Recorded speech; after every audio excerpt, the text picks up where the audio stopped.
Pai, no nome de Jesus, te rendemos graças por esta noite, Senhor, de ensino, de aprendizado.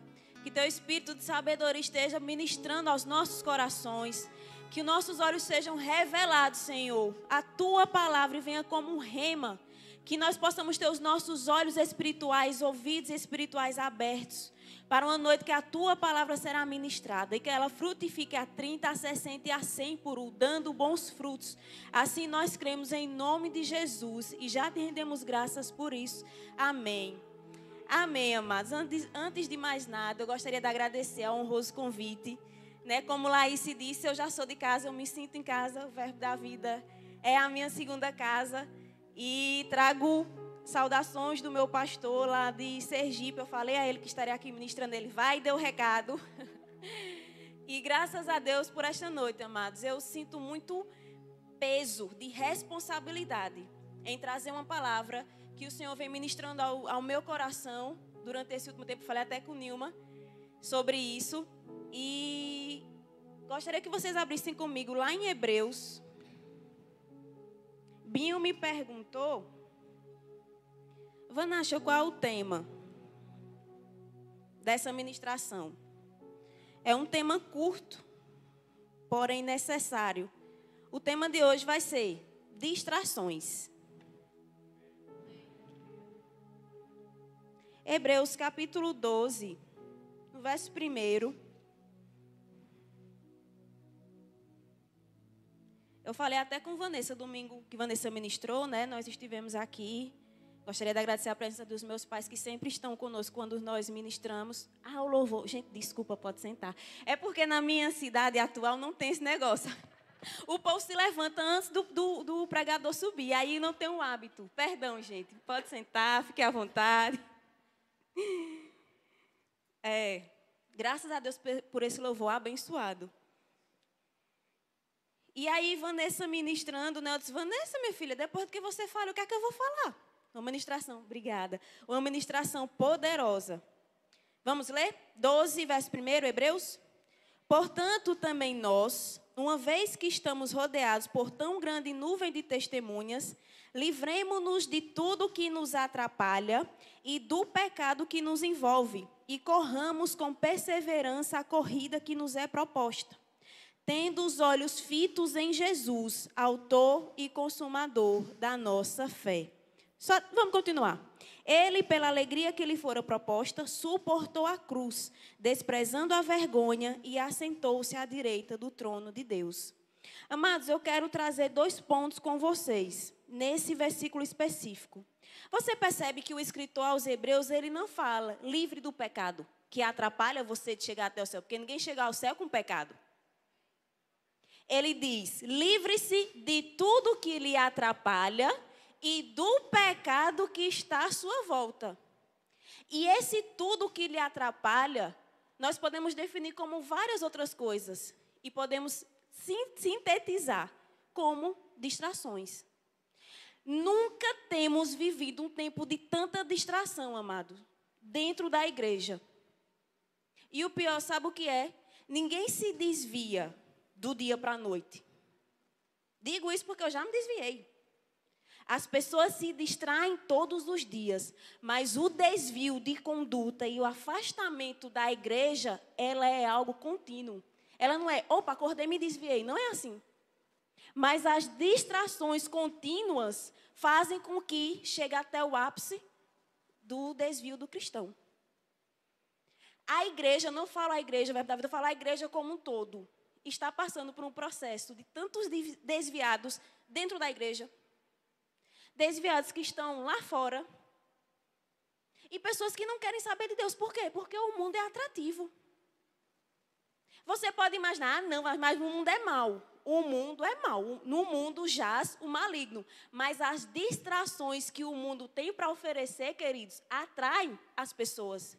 E sabe qual é o problema da igreja hoje?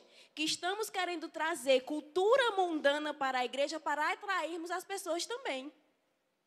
Se a palavra de Deus não for o principal atrativo para as pessoas lá fora, as pessoas que estão sedentas pela palavra, que estão com fome da palavra, e os desviados que precisam voltar para esta palavra, nada mais o será. E queremos trazer uma cultura do mundo. Vamos fazer como o mundo faz para que as pessoas sintam-se atraídas para vir à igreja. Não, queridos. Nós não atraímos as pessoas pelo aquilo que podemos distrair.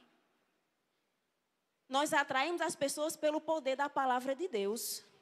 Ela é quem convence. A palavra diz que o Espírito Santo convence o homem do pecado, da justiça e do juízo. Então, se queremos nos equiparar ao mundo para que as pessoas sejam atraídas, estamos utilizando de mecanismos de distrações. Como o mundo faz. Porque eu vi uma frase que eu acho isso incrível. Satanás nunca vai convencer que o inferno é atraente, mas ele convence que o caminho até lá é atraente. Sabemos que é uma ilusão, sabemos que é algo que é uma cegueira espiritual, porque as pessoas estão cegas espiritualmente. Mas, querendo ou não, é algo eba, oba. Inclusive, um tempo típico hoje, que é o período das festas juninas. E assim, queridos, você pode me chamar de religiosa, eu prefiro considerar como um zelo, como um cuidado. Porque não podemos nos misturar a coisas que o mundo faz. Como é que você vai ser distinto, diferenciado, separado, consagrado de pessoas do mundo se você faz as mesmas coisas do mundo e pior, utilizando o termo gospel? Arraiá, gospel. Casamento matuto, gospel. Só faltou São João, gospel. Se João Batista tivesse vivo, era o primeiro a vir aqui. Bando, raça de víbora, se converta. Mas minimizamos isso porque queremos atrair pessoas à igreja. E não se atrai com distração. Porque a distração, quando ela atrai, ela repele depois. Eles não conseguem permanecer. O que faz permanecer é o poder do Espírito Santo de convencimento e a prática dessa palavra. Então, eu anotei aqui um significado. Fui procurar alguns significados de distração. E do verbo distrair é desviar a atenção de um ponto. Você percebe que Paulo, eu acho que foi Paulo que escreveu Hebreus, tá? Não tem na Bíblia, mas o escritor ao hebreu, se foi Paulo, se não foi, no céu nós saberemos. Você vê que o escritor aos Hebreus, ele diz, com os olhos fitos em Jesus, autor e consumador da nossa fé. Ele diz, olha, desembaraçem, algumas versões dizem, né? Nessa aqui está dizendo livremos-nos, é a NVI. Em outras versões, vão trazer a seguinte expressão, desembaraçem de tudo aquilo que lhe amarra, que lhe prende. Aí Paulo vai dizer, olha, esquecendo-me das coisas que para trás ficam, prossigo para o alvo.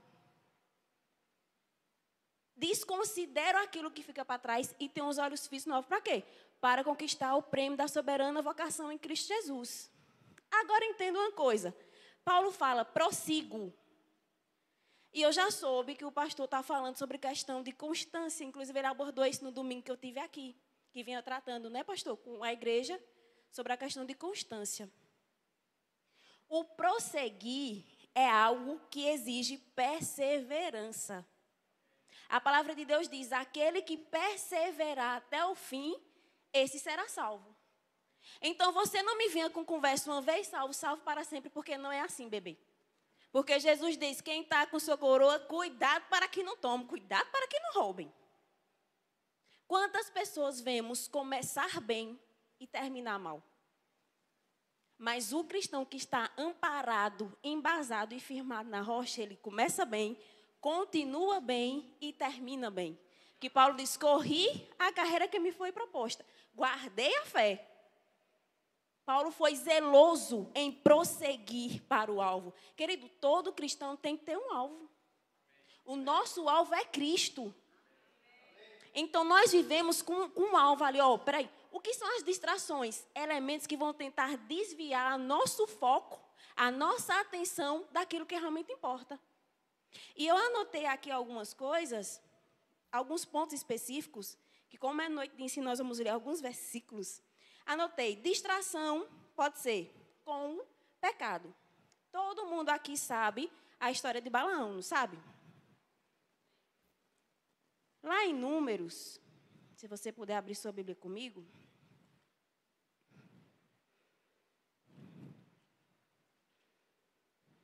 Vou fazer um resumozinho para depois a gente ler alguns pontos, alguns versículos específicos. Balaão foi chamado pelo rei de Moabe, Balaque, para amaldiçoar o povo de Israel. O rei já estava sabendo da história, assim como Raabe ouviu dizer da fama do Deus de Israel que tirou do Egito. Balaque também soube, rapaz, tem uma multidão aí que se libertou do Egito, está acampado bem aqui. A gente vai ter que destruir. Chame Balaão para amaldiçoar esse povo. Talvez eu consiga destruí-los se eles forem amaldiçoados. E aí, manda os oficiais com uma oferta. Diga a ele que eu vou recompensá-lo. Manda os oficiais com uma oferta a Balaão. E Balaão diz, olha, eu vou consultar a Deus para ver o que é que ele vai me dizer. Fica aí esta noite. Detalhe, que eu estava até lendo isso lá em casa. Quando os oficiais chegam, os oficiais de Balaque chegam para Balaão, eles já dizem, ó, o recado é o seguinte, o rei quer que você amaldiçoe o povo de Israel. Balaão era para ter dito o quê? Não, meu filho, nem continue. Daqui para trás. Balaão diz, não, faça o seguinte, descanse, fica aí à noite, eu vou consultar a Deus o que é que ele tem a dizer.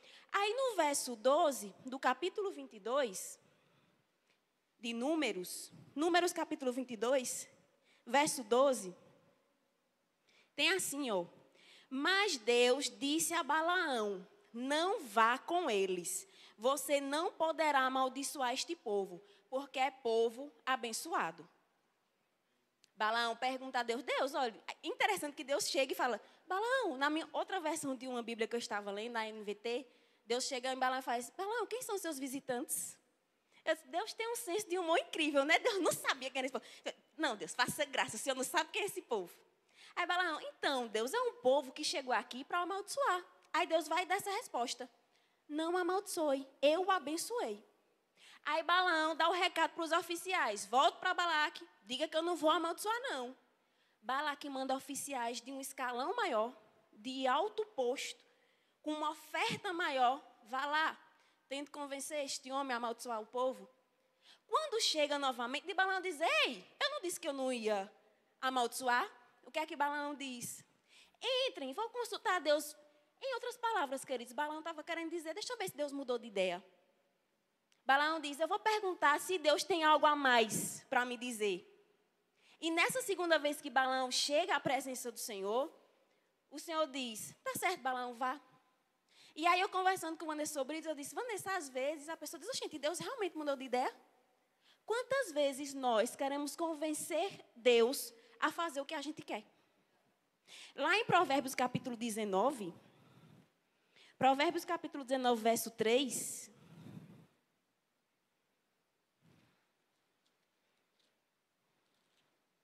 olha o que a palavra de Deus diz.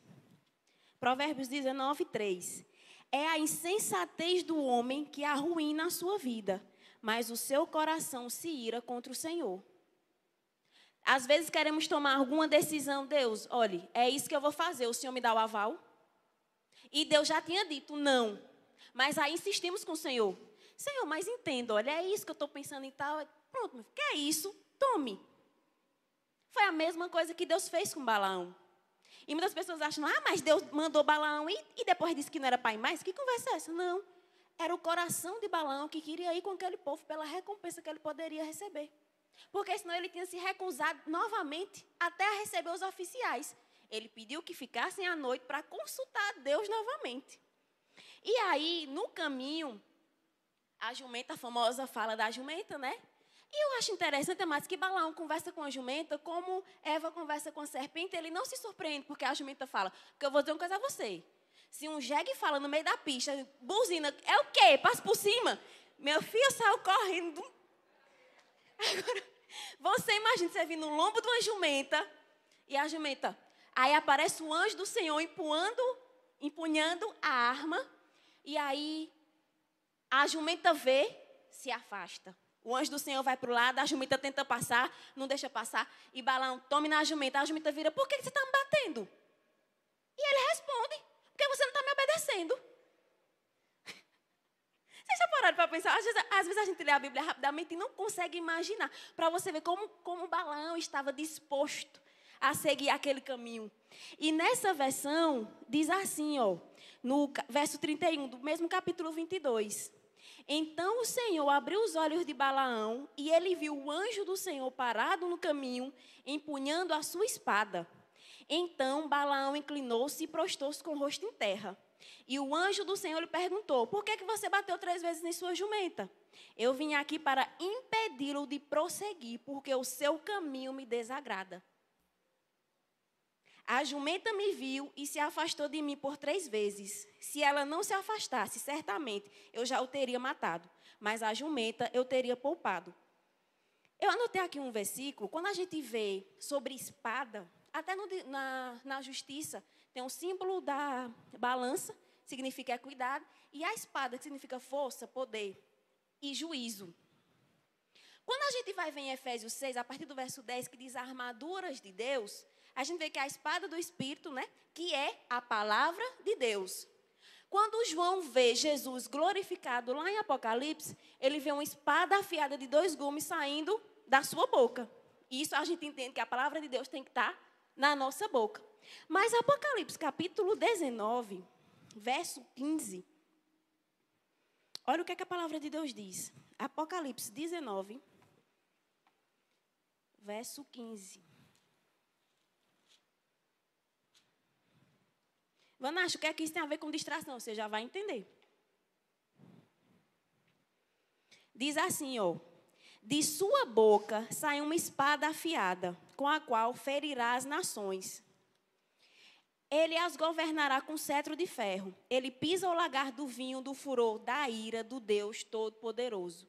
Às vezes a figura da espada tipifica o juízo que está sendo implementado sobre um povo por conta do seu pecado. Romanos 11, 22 vai dizer: considerai a bondade e a severidade de Deus. Aí ele diz: severidade para aqueles que desobedecem, na versão NVT. Mas para com vocês, bondade, desde que andem nessa bondade, ou seja, desde que continuem obedientes. Paulo está falando aos romanos sobre a videira que foi enxertada. Nós, como gentios, fomos enxertados na videira que é Cristo, porque os judeus se recusaram a receber Jesus como Messias. Aí ele continua todo o texto da questão da videira, ele diz: olha, considera a bondade e a severidade. E ele termina o texto dizendo: se Deus não foi bonzinho, passou a mão na cabeça do povo que era dele, imagine se você também não andar na rédea. Mas se o povo de Deus se arrepender e crer no Senhor, ele enxertará novamente os ramos naturais na videira natural. E aí, continuando com Balaão, a espada empunhada pelo anjo do Senhor representava que haveria um juízo pela atitude de Balaão. Mas o Senhor abre os olhos de Balaão e ele vê a realidade natural. E Balaão, querendo desconversar: eita, Senhor, pequei, eu vou fazer o seguinte, eu vou voltar. Deus disse: agora você vai. Vá, mas diga o que eu lhe disser. Pelo menos nisso Balaão foi obediente. E aí, amados, quando Balaão se encontra com Balaque, a primeira coisa que Balaque diz, no verso 36, verso 37, diz assim: e Balaque disse a Balaão: não mandei chamá-lo urgentemente? Porque não veio? Acaso não tenho condições de recompensá-lo? A visão de Balaão já era: esse cabo vai querer o dinheiro. Se ele veio, é porque ele está interessado em alguma coisa. Porque se ele acreditasse na primeira vez que o Deus falou que não era para vir, ele não teria nem vindo aqui me ver. E aí Balaão, por 3 vezes, ao invés de amaldiçoar o povo do Senhor, ele abençoa. Inclusive, na 3ª vez, o oráculo que ele fala é falando sobre Jesus: uma estrela nascerá de Jacó, não a verei de perto, mas de longe. E é interessante, amados, que no verso 8 do capítulo 23, olha o que Balaão fala para o povo de Deus, viu? Que estão nas tendas, todos os hebreus estão em suas tendas, e Balaão fala no verso 8 do capítulo 23. Como posso amaldiçoar a quem Deus não amaldiçoou? como posso pronunciar ameaças contra quem o Senhor não quis ameaçar? Aí, na segunda vez, lá no verso 20, do mesmo capítulo 23, que é o segundo oráculo de Balaão, diz assim, Balaão, recebi uma ordem para abençoar. Ele abençoou, ele quem? Deus. E não posso mudar. Verso 21, nenhuma desgraça se vê em Jacó, nenhum sofrimento em Israel. O Senhor, o seu Deus, está com eles. O brado de aclamação do rei está no meio deles. Aí, verso 23. Não há magia que possa contra Jacó, nem encantamento contra Israel. Agora se dirá de Jacó e de Israel, vejam o que Deus tem feito. Balaão diz isso. Só que quando você vai para o capítulo 24, que é o terceiro oráculo de Balaão, e eu achei interessante que no verso 1 diz assim, ó, quando Balaão viu que agradava ao Senhor, do capítulo 24, verso 1, abençoar Israel, não recorreu à magia como nas outras vezes. Algumas versões dizem, não recorreu a adivinhações como nas outras vezes. Então, Balaão tem esse instrumento de adivinhação, como aquela mulher, quando Paulo chega na cidade, a mulher fica, adivinho, né? E ela diz que ele é um homem de Deus. Então, aí os homens de Deus, e Paulo deixa por 3 dias, salvo engano, escutando, 3 dias ou uma semana, não sei ao certo, para a gente ver, e escutando aquela coisa, e Paulo não repreende o espírito de adivinho que havia sobre aquela mulher. Mas esse terceiro oráculo diz que o Espírito do Senhor veio sobre Balaão, e ele profetiza acerca do Messias, que nasceria do meio do acampamento do povo de Jacó. Aí você termina de ver o capítulo 22, aí diz, Balaão foi embora. Só que no capítulo 31 de Números,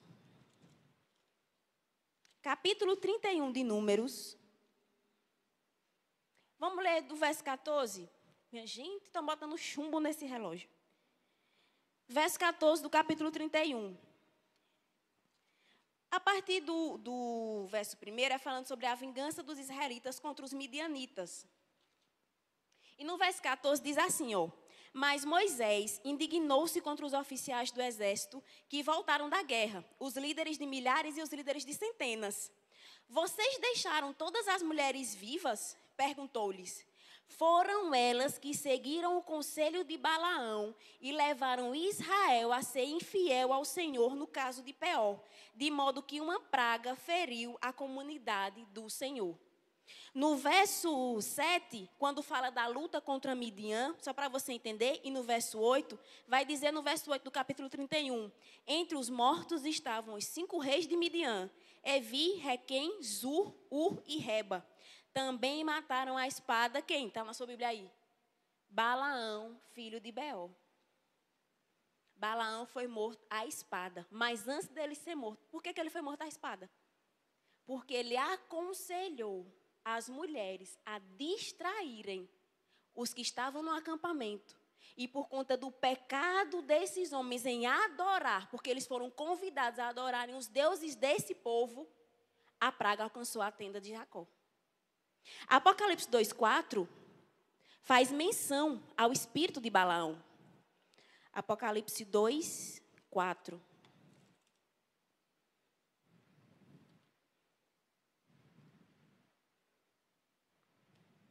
Não é 2:4 não, é 2:14, perdão. Apocalipse 2:14. O Espírito falando, o anjo da igreja falando na igreja de Pérgamo. Veja aí, ó, 2:14. No entanto, tenho contra você algumas coisas. Você tem aí pessoas que se apegam aos ensinos de Balaão, que ensinou Balaque a armar ciladas contra os israelitas, induzindo-os a comer alimentos sacrificados a ídolos e a praticar imoralidade sexual. O que eu e você chamamos de distração, Deus, o Espírito, o anjo do Senhor fala na igreja, chama de cilada. Armadilha. Toda distração que vem para nós, atrás dela vem uma armadilha. As distrações nunca só vêm somente para a gente se distrair. Oh, vou me distrair.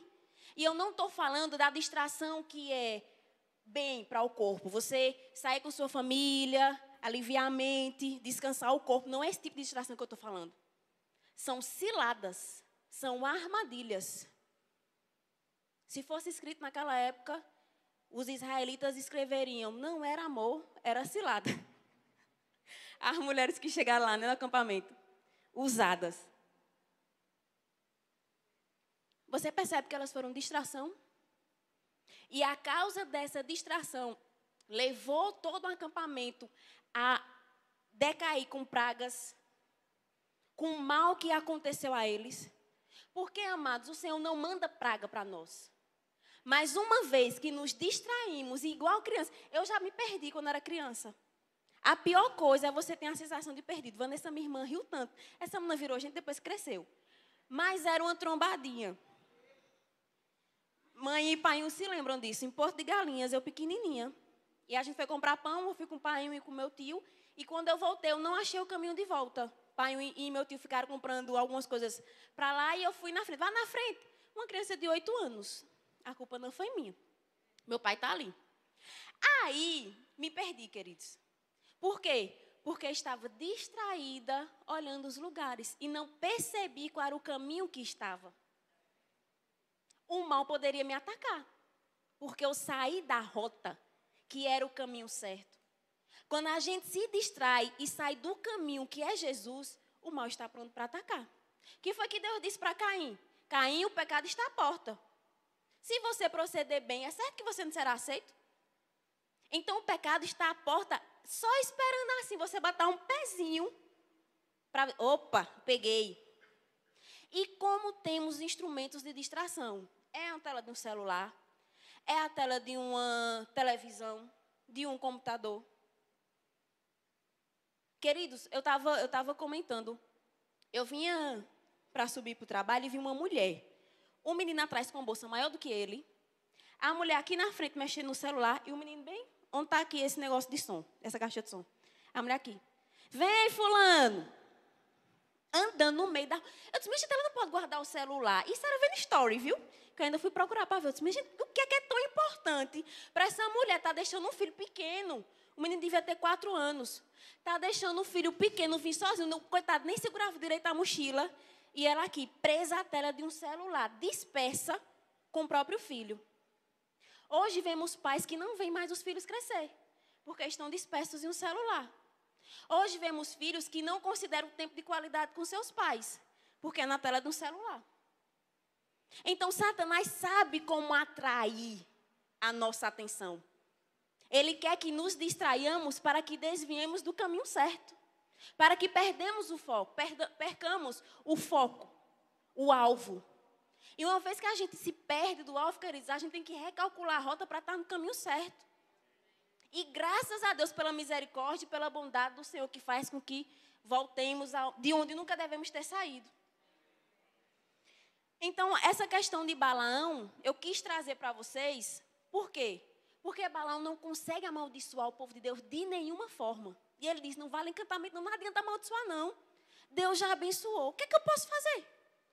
Só que ele diz, sabe o que é que pode fazer? Eles estão, aí diz, o Senhor Deus é com eles. Eu acho que Balaão deve ter pensado, Deus é com eles, eles estão de boa. Vamos ver se eles se afastam de Deus, o que é que pode acontecer? Vamos colocar umas armadilhas? Vamos colocar umas distrações?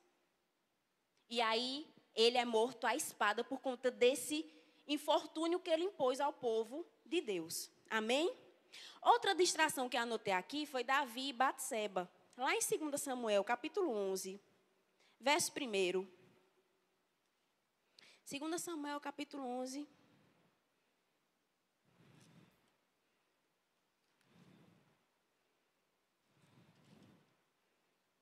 Todo mundo também sabe a história de Davi com Samuel. Mas eu quero trazer uma coisa importante que o versículo diz. Diz assim, ó.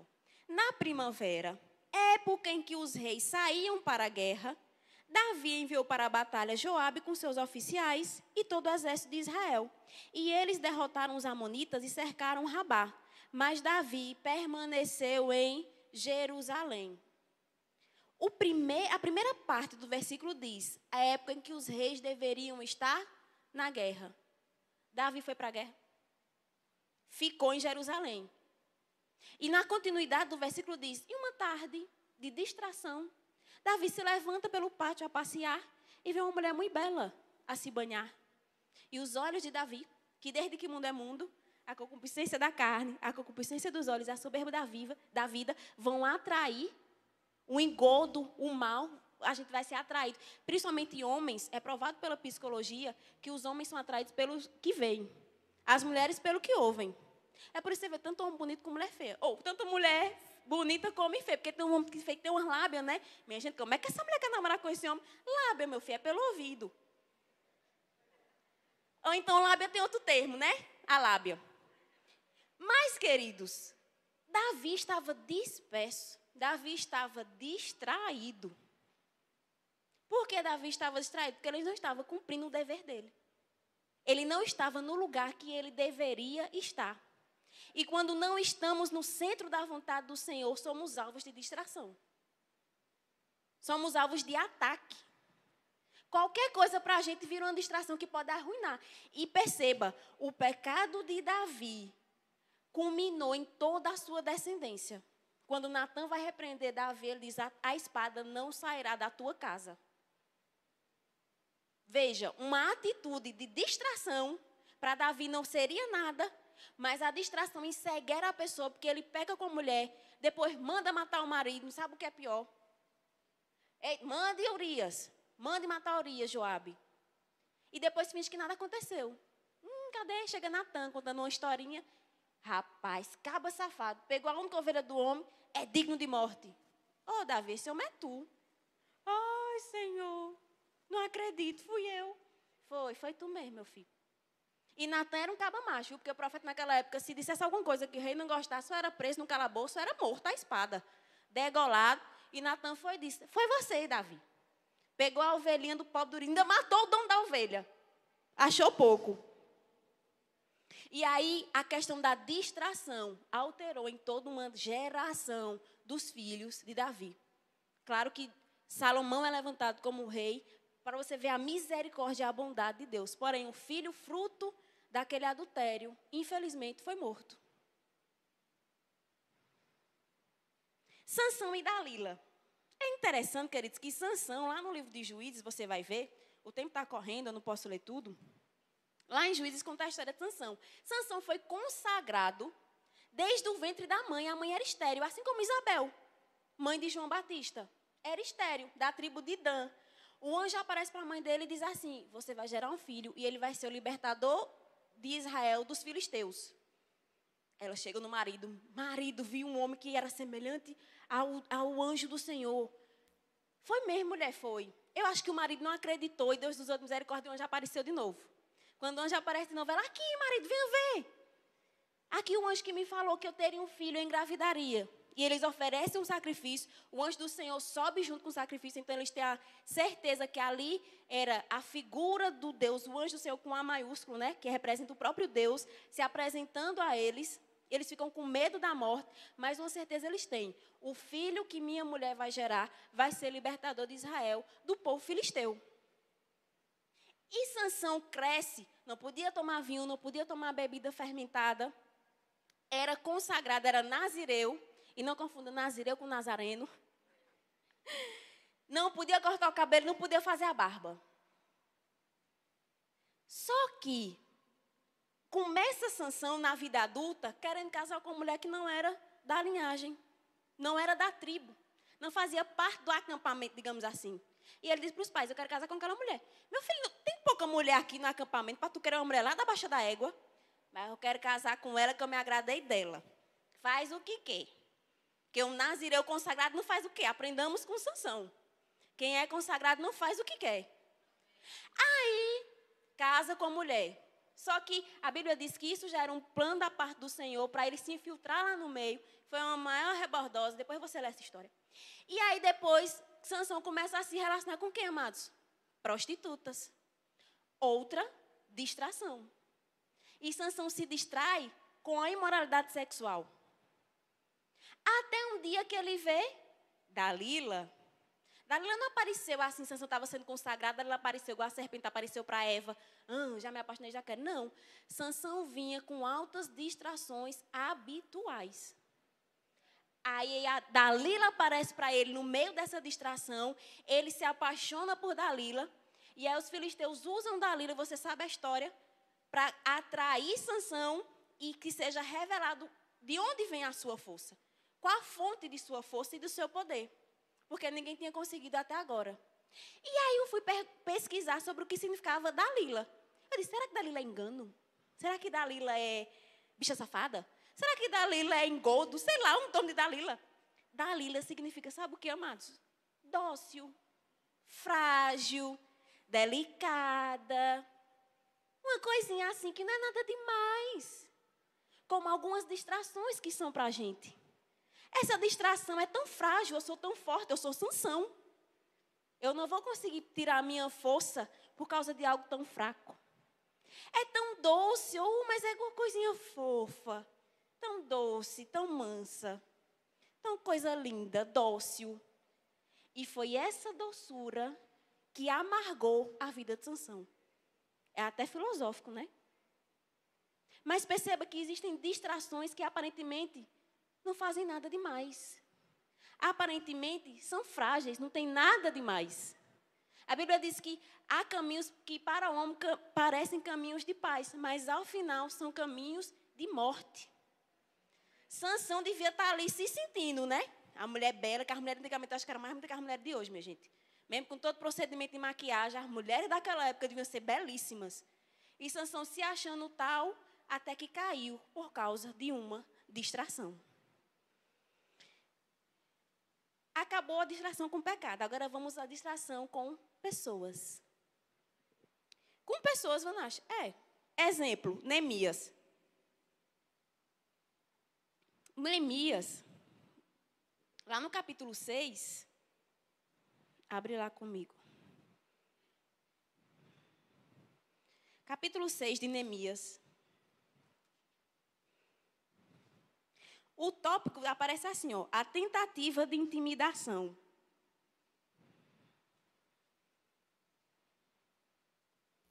Posso ler? Neemias 6, verso 1.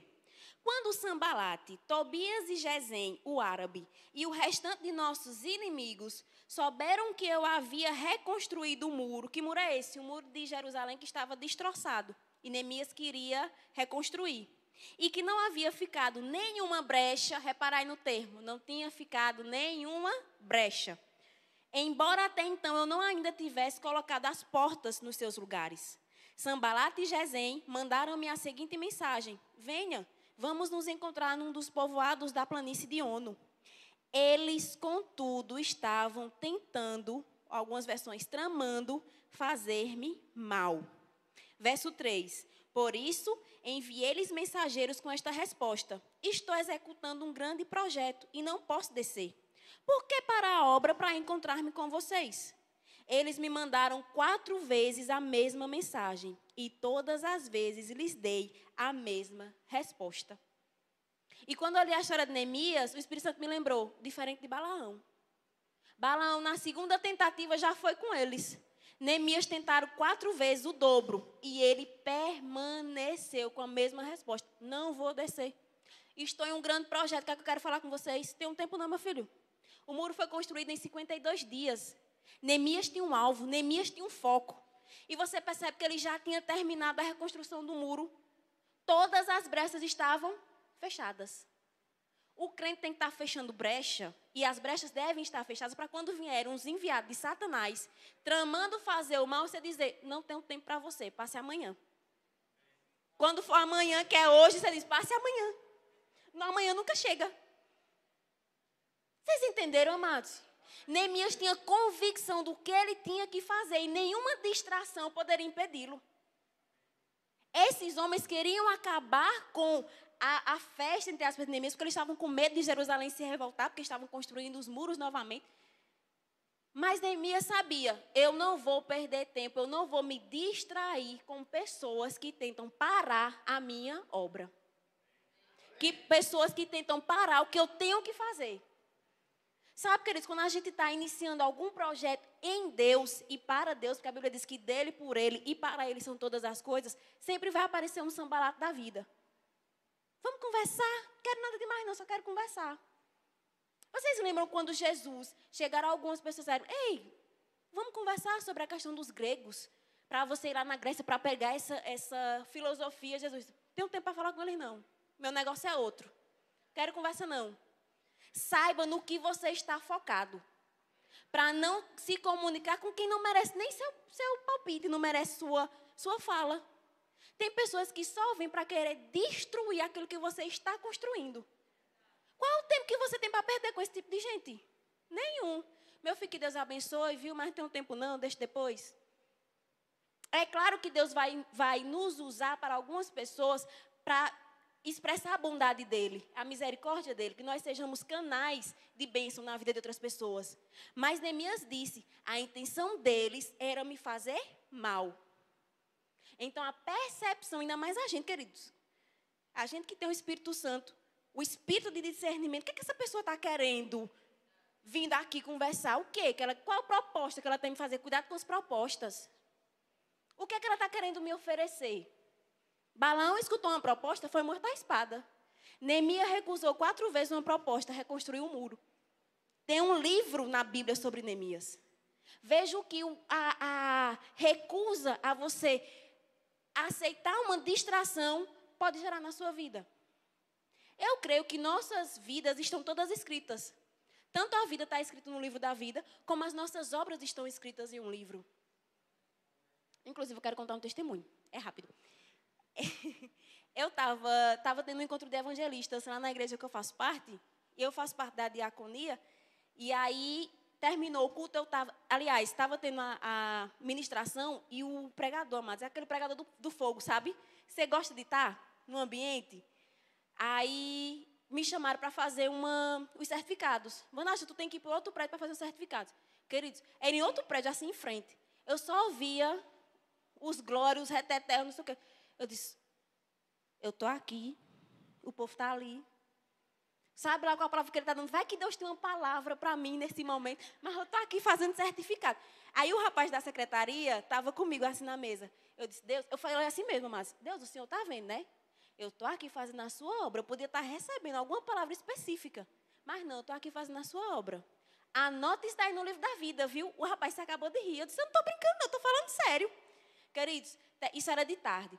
Terminou o culto, quando foi às 6 e pouco, a gente foi varrer o local. Uma mulher que não é da cidade, é de outra cidade, uma irmã, uma das que estavam no evento, ela chegou, virou para mim e fez assim, ei, eu aqui, ela mais ou menos ali. Aí eu virei, e eu varrei, não, oi, ela, já está tudo anotado, viu? Lá em cima. Querido, Deus foi ligeiro para responder, não foi não? Rapaz, eu estava tão cansada que eu nem me lembrei o que eu tinha dito a Deus. Aí eu, amém, irmã, glória a Deus. Quando eu cheguei em casa, que fui tomar uma banho, que fui deitar, que eu fechei o olho, aí o Espírito Santo, você lembra o que você me falou? Aí veio, parece um flashback, assim, do filme. Eu na sala dizendo, Senhor, anota aí. E a mulher dizendo, já está tudo anotado. Então, as nossas obras, queridos, estão anotadas diante de Deus. Não são as obras que salvam. Não somos salvos pela obra, somos salvos pela fé. Mas uma vez salvos, temos que demonstrar obras. Temos que fazer boas obras. Foi uma ministração de Mara, né? Temos que andar em boas obras. A Bíblia diz nas boas obras, as quais foram destinadas para fazer antes da fundação do mundo. Ou seja, existem obras que foram feitas antes de você aceitar, para você vivenciar, para você fazer, como servo do Senhor. E durante essa execução, sempre vai ter alguém que vai querer lhe distrair, que vai querer lhe criticar, que vai querer lhe derrubar, que vai querer lhe parar. Mas a sua, como eu falei, a sua recusa em não querer aceitar aquilo, vai fazer você seguir adiante. Amém? Ponto importantíssimo. Êxodo capítulo 5. Êxodo capítulo 5. Eu tenho até 9h30, né? Me disseram? Estou brincando, até 9h15. O pastor já fez assim, ó, calma, pastor. Êxodo capítulo 5. Me disseram que era 9h15, foi a Vanessa que me falou, estou certa? Né? Pronto, dá tempo.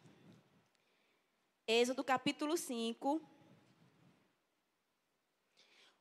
O tópico está aí. O faraó aumenta a opressão.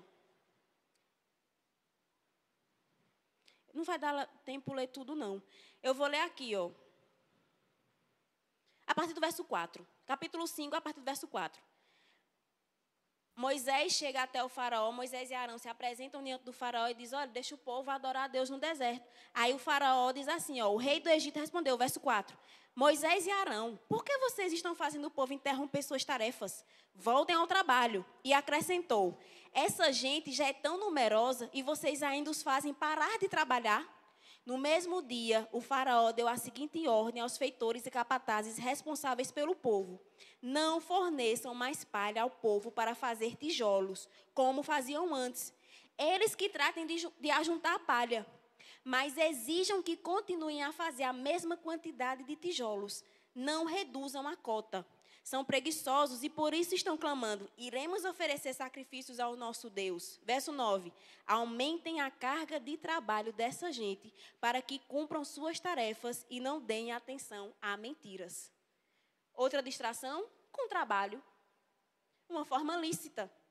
Satanás tipifica, Faraó tipifica o diabo na Bíblia, o opressor do povo de Deus. E quando Moisés se apresenta, ele diz, olha, o Senhor mandou a gente ir adorar, a sacrificar e adorar Ele no deserto. Sabe o que o Faraó diz? Vocês estão com muito tempo, né? Para adorar. Fazer o seguinte, vão aumentar a carga de trabalho. Sabe o que acontece, amados, na igreja hoje? Muitas vezes o Senhor nos abençoa. O Senhor nos faz prosperar. O Senhor abençoa a obra das nossas mãos. Mas fazemos o quê? Estou cansado para ir para o culto. Hoje não, eu trabalhei tanto. Eita, essa hora é de culto, mas vou fazer aqui uma planilha do trabalho.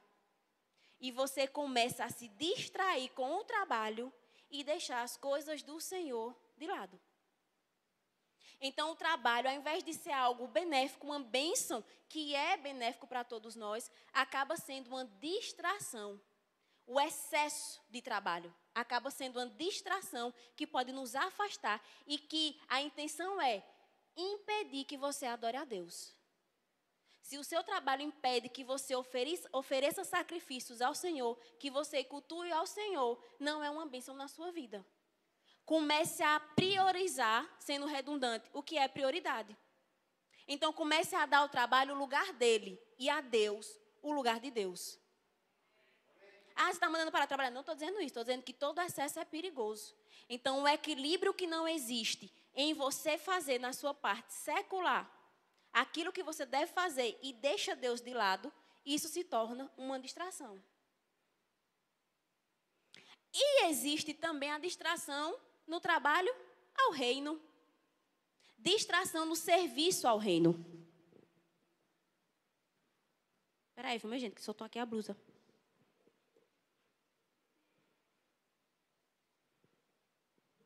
Pronto. Aí, o que é que acontece, queridos? Abre lá em Lucas, capítulo 10. Já estou concluindo. Conversa de todo pregador, né? Mas já estou mesmo, porque o tempo é corrido. Lucas, capítulo 10.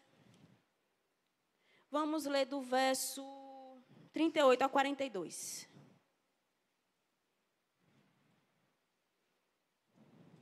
Jesus na casa de Marta e de Maria.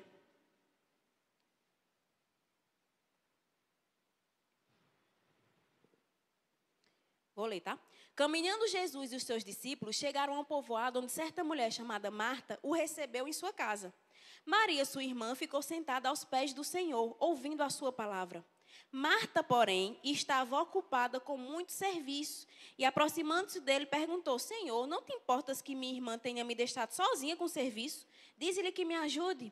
Respondeu o Senhor, Marta, Marta, você está preocupada e inquieta com muitas coisas. Todavia, apenas uma é necessária. Maria escolheu a boa parte e esta não lhe será tirada. Marta estava trabalhando para quem? Jesus. Marta recebeu o mestre em sua casa. Ela disse, agora eu vou fazer de tudo para meu Jesus. Eu quero agradá-lo, eu quero que ele se sinta à vontade na minha casa, eu quero que ele se sinta bem. Vou fazer o serviço. Maria, que não foi besta em nada, sentou logo aos pés de Jesus para escutar os ensinamentos do mestre. E Marta ficou no serviço. Não é errado querermos agradar a Jesus com o nosso serviço. O errado é deixarmos o serviço atrapalhar a nossa comunhão com o mestre. Como eu disse anteriormente, as obras não salvam ninguém. Até porque, naquele grande dia, em que o Senhor separará bodes de ovelhas, muitos vão dizer, expulsamos demônios em seu nome, curamos enfermos, Senhor. E como assim o Senhor não me conhece? E Jesus vai dizer, apartai-vos de mim, porque eu não vos conheço.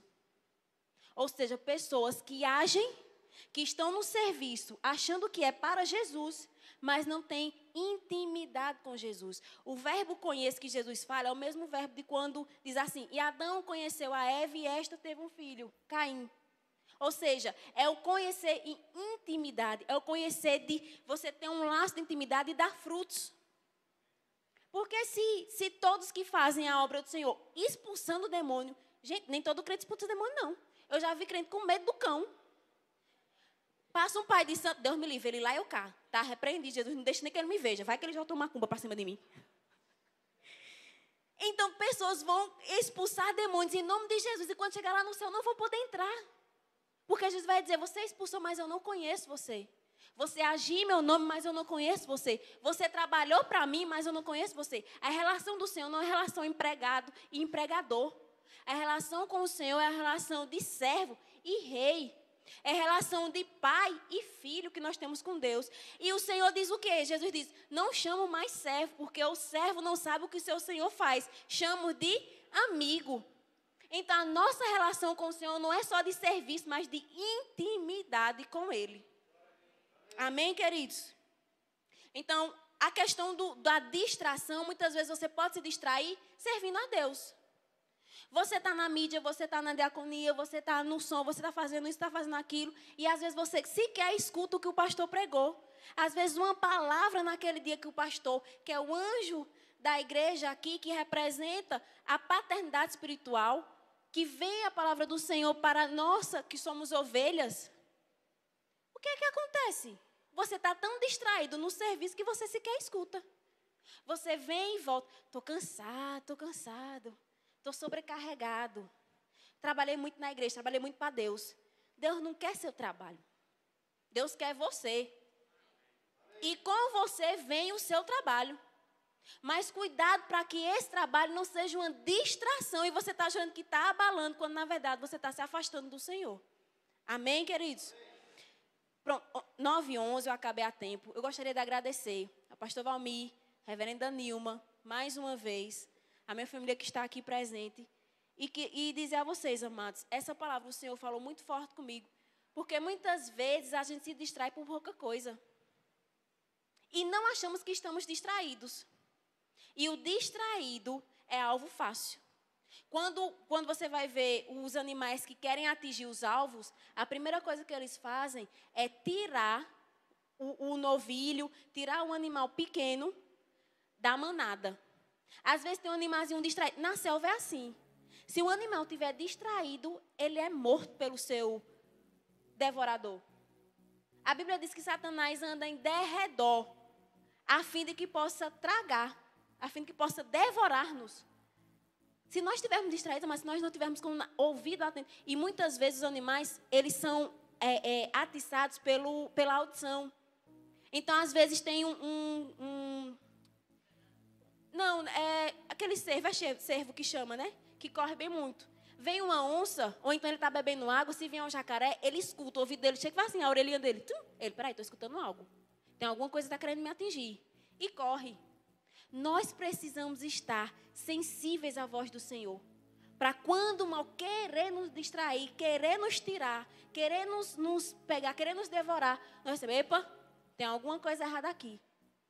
Porque o Senhor é que nos protege, nos guarda. A Bíblia diz que o anjo do Senhor acampa ao redor daqueles que o temem e o guardam. Amém? Obrigada por sua atenção. Obrigada pela oportunidade mais uma vez, meu pastor. Que Deus abençoe a todos. E que essa palavra você fique remoendo, igual bode com capim, para que não esqueça o que o Senhor quer falar esta noite conosco. Amém? Deus abençoe.